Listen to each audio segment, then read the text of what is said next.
আসসালামু আলাইকুম, শিল্পী কুকিং চ্যানেলে স্বাগতম। আজ আমি খাংলা মাছ দিয়ে বড়ই টেঙ্গা বা খাট্টা রাঁধিব।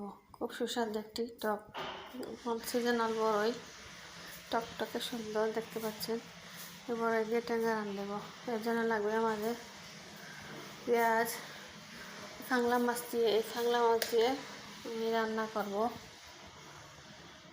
বড়ই টেঙ্গা।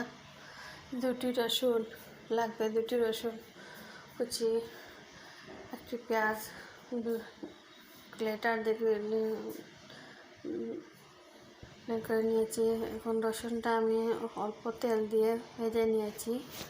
রসুন এখন পেঁয়াজও দিয়ে দিলাম রসুনের মধ্যে, একটু নেড়ে চেড়ে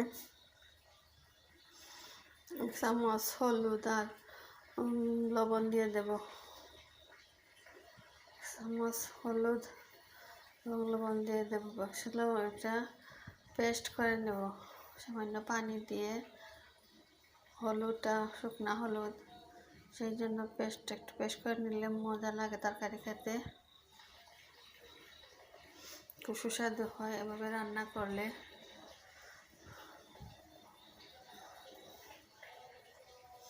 একটু পেস্ট করে নিয়েছি হলুদ আর লবণ, শুধু হলুদ আর লবণ লাগবে, কিছু লাগবে না।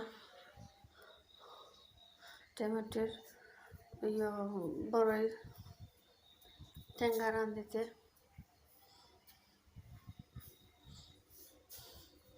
সামান্য পানি দিয়ে দিয়েছি।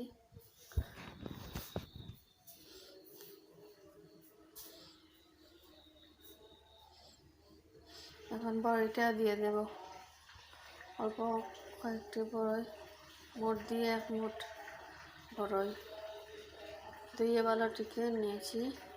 এখন টেঙ্গা ডেকে ছেড়ে দিয়েছি।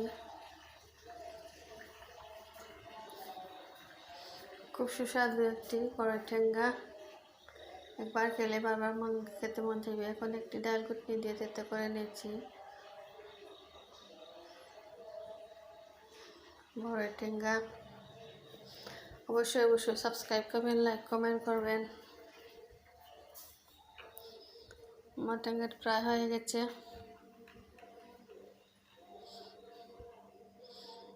তেতো করে প্রায় পানি দিয়ে দিয়েছি সামান্য 1 কাপের মতো।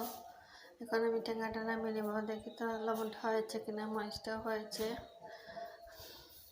খুব সুন্দর হয়েছে।